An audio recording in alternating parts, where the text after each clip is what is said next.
Good morning, good afternoon, good evening, wherever you are, whatever you're doing, and welcome to another episode of Media Matters for Anfield Index. Derby bragging rights belong to the Reds, don't they? It was a great result on Wednesday night. Maybe everything else is just irrelevant, but the Reds still remain 12 points clear, and it's the final week of two games in a week as the title race is set to reach its conclusion. I think we all know what's going to happen now. Bit of a spoiler alert for you there. Here to run through the other night, everything coming up and rumours off the field is the renowned and the respected David Lynch. And David, 48 hours or so later, still feels good, doesn't it, to be honest?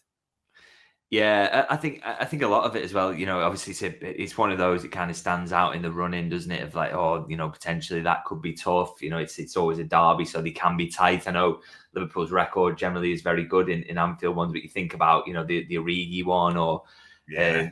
you have to win them late sometimes, or they're really tight and difficult games. So but I think a lot of it was to do with, thinking back to Goodison and how disappointing the way that ended, how disappointing the game in general was, and just kind of the fact that Everton they won that 2-2, didn't they? It certainly felt like a Yeah. defeat for Liverpool, and Everton felt like they won it. So I think a bit of that and kind of wanting to avenge that was maybe part of the narrative here, and Liverpool did that in the end, and it took massive guts to do it because it was another tough game, and I thought Everton did well in parts.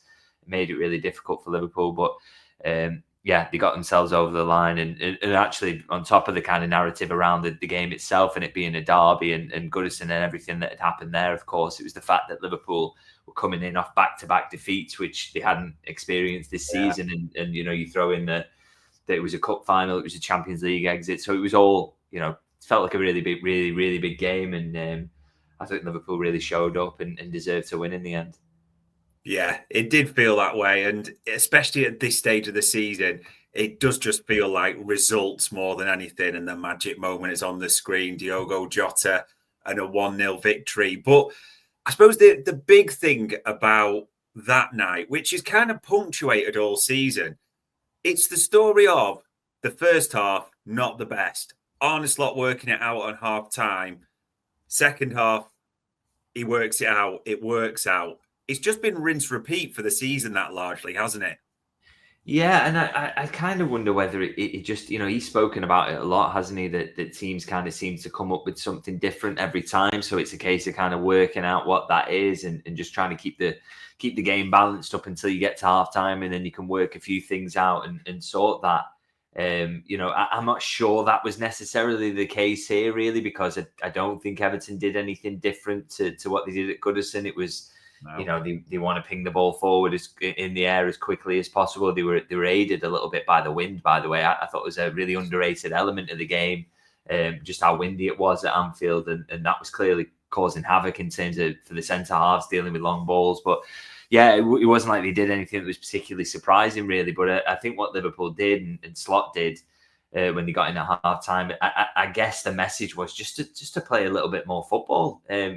to kind of create those little triangles, move the ball a bit quicker, because I think that was the biggest difference really between the first and the second half. And Liverpool looked more incisive in getting forward. It had chances in the first half, but looked a bit better and a bit more comfortable in keeping the ball and penning Everton in. But looked dangerous with it as well. It wasn't kind of stale possession. And the upside of that was obviously it gets them the goal, that kind of play as well. But also it kind of put Everton even more on the back foot, and they didn't feel like they could kind of get out. They couldn't get the ball, and when they did get the ball, it wasn't in positions where they could get the long pass off or in a comfortable way like they had in the first half. So I just thought Liverpool a lot better in possession in that second half, and then of course then they get the rewards for it. So it's just shows that Slot is really, really good at those half-time team talks, really adaptable, and always kind of has a solution, whatever Liverpool come up against. Yeah. He does it again. It's been the story of the season. Before this game in his press conference, he was asked about last game at Goodison and keeping his cool. And he said he would, but like all of us in the stadium, for those that can't see it on the screen, I mean, that Tarkowski tackle on McAllister, I mean, it's pretty simple, isn't it? Let's be honest, David. It's just a red card, but it's not just that. It's the fact it goes to VAR. and they say it's okay. It's just stunning, really, isn't it? Yeah, just an absolutely stinking decision, really, isn't it? I just think I don't. You can understand sometimes the refs might not get the best angle. Maybe someone's in front, don't quite kind of catch. Maybe they watch where the ball goes because he does clear it beforehand. Whatever, you can make those excuses for the referee, but for an experienced VAR to watch that back and not think that that's a red card when it just ticked every box. I mean, they try and make it easy for them, don't they? They try and leave as little to interpretation as possible by writing down specific criteria, and it just ticked every box. It's unbelievable, really. He didn't get a red card. I mean, out of control, is both feet off the ground. It's the force you can see in the bend of the leg. It's very, very high up the leg as well, the contact. And, the only mitigation you can think that they were considering really was the fact that he won the ball, so to speak. But winning the ball is not an excuse for complete recklessness and serious foul play, really, which is what it was.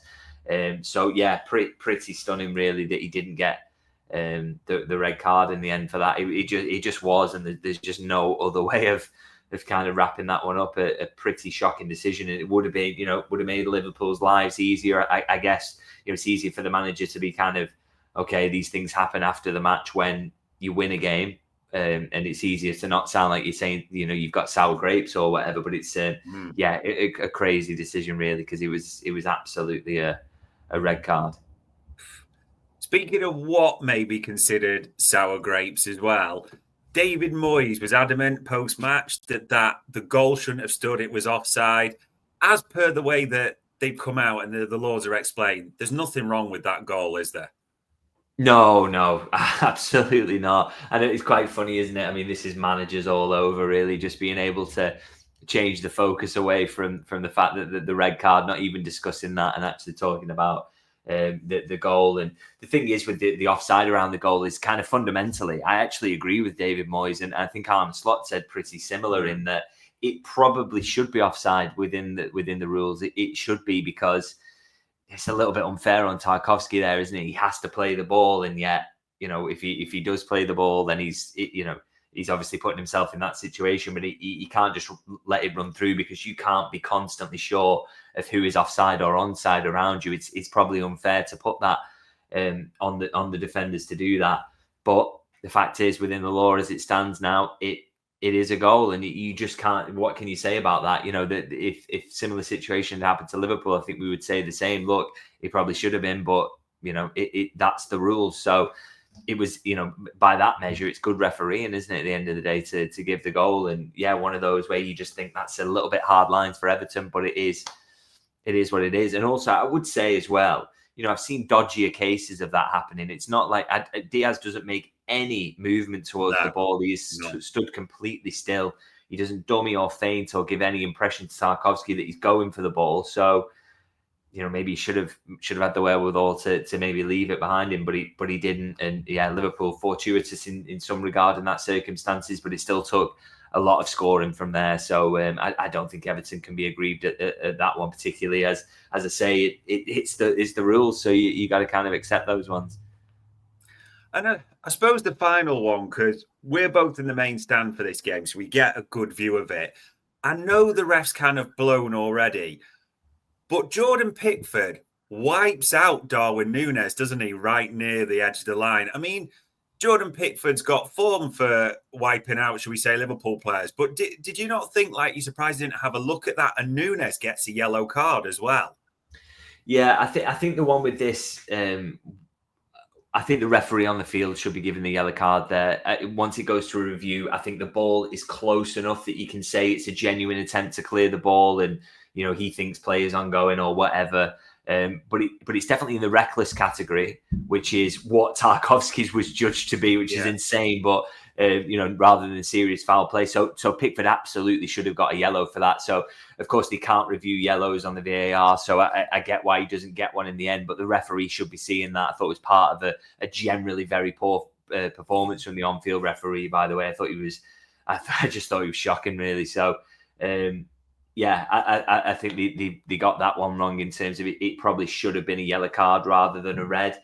And the Nunes one, he gets a yellow card for rolling back on the pitch and wasting time, doesn't he? Which you probably can't really complain about those ones. But yeah, to not at least book Pickford, I thought was an on-field mistake, though unfortunately couldn't be corrected. Yeah, it was not the referee's finest night, but fortunately, it didn't matter at all. And in terms of player talking points, the biggest one does feel like Diogo Jota for me. I mean, he's had a really poor run of games up to the international break, really struggled against PSG, the Carabao final, looked well off the pace. Not sort of brilliant early doors in this one, but typical quintessential Jota, that kind of slalom, put the keeper on his arse, slide it into the middle. It just felt like he was back almost in that moment. Yeah, such a Jota goal, as you say. Like I've seen him score it so many times. Even the way he kind of shapes it as if he's going to put it down the far corner, and he kind of cuts it back inside and just sits the keeper down brilliantly. I mean, yeah, it is. It's him in a nutshell, and we just haven't seen enough of it all season. Really, it's been that injury really set him back, and I think it was more serious than we maybe knew at the time. And he's really struggled for his form since then. I think, he was poor in the PSG and the Newcastle games, but this was, he's had a couple of weeks there, keep more training, more sharpness, just getting better and better. And obviously came back and I thought put in a pretty decent performance. I thought he was very good in the defensive aspect. He gets 5 shots, he scores the winner. This is more like what we used to see. And so, the hope is that it's not a case of the form we've seen this season, or he's a little bit kind of finished or whatever. It's, it's just a case that he's, unfortunately, he's just had that injury and it's set him back or whatever.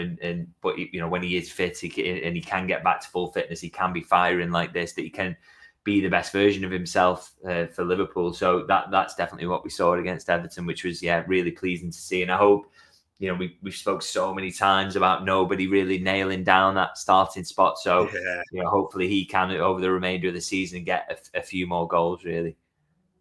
Fingers crossed. It will be good if we finish the season strongly, especially going into next campaign. Although we'll probably talk about the summer and the forward line again at some point shortly. But moving back down the pitch, I never thought I'd be saying this.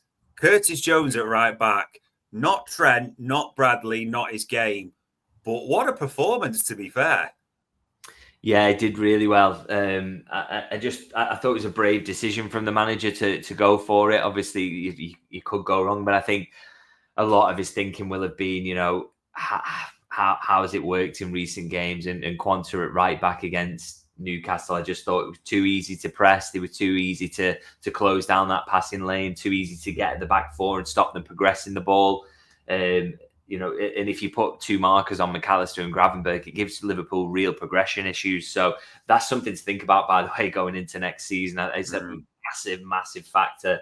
What do you do when your midfield gets pressed? How do you get the ball up the pitch? Because so often it's been Trent has been the way to do that. So that's something to really think about. But I thought, that's obviously the reason he went with Curtis in this one, and it really did work. I thought, he gave them an outlet down that side, a little bit more ability to pass the ball forward, help them out, move into midfield from time to time to give them an extra man there as well, and thought looked decent in his defensive duties as well. Yeah. I think he completes 93% of his passes, by the way, which is more than anybody else on the pitch. And you think if Quanta had been in that position, that wouldn't have been the case. I mean, he would have given you a little bit more height on set pieces, but he wouldn't have been able to help Liverpool progress the ball. And that, I still think Everton did a good job of kind of preventing that as much as they could. So Curtis was a massive help there, and not something you want to see regularly going forward, because you hope Conor Bradley will be fit, you hope Trent will maybe be fit for the run-in as well, but he did a really good job. And again,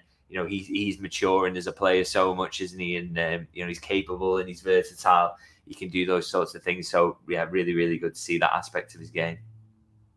Yeah, it was a really good performance. Graham Rodgers saying there, why ignore Chiesa? Well, all 6 forwards were fit and many were used, and they all played a part, and it ends up there. I don't think we're going to see much of Chiesa in the run-in. But one other forward I did want to call out. He was player of the match. He didn't seem to get much recognition, I saw, for this. Did Luis Diaz, and 2 players I should say, sorry. Luis Diaz, I thought, had a very good game.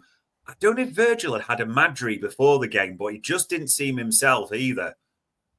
Yeah, on Diaz, I should have. I didn't mention him in my post match video, which is so you're kind of right about it going under the radar. But I think he completes like 5 dribbles in the match. His work rate was sensational. He sets up the goal, although it's still a lot of work from Jota to do from that point. But he was involved, and I thought he was a real massive outlet for Liverpool. I mean, you think back to kind of the game at Goodison Park, and they have someone like Jake O'Brien at right back, and you're thinking, God, can you get at him? Can you run at him? He's massive.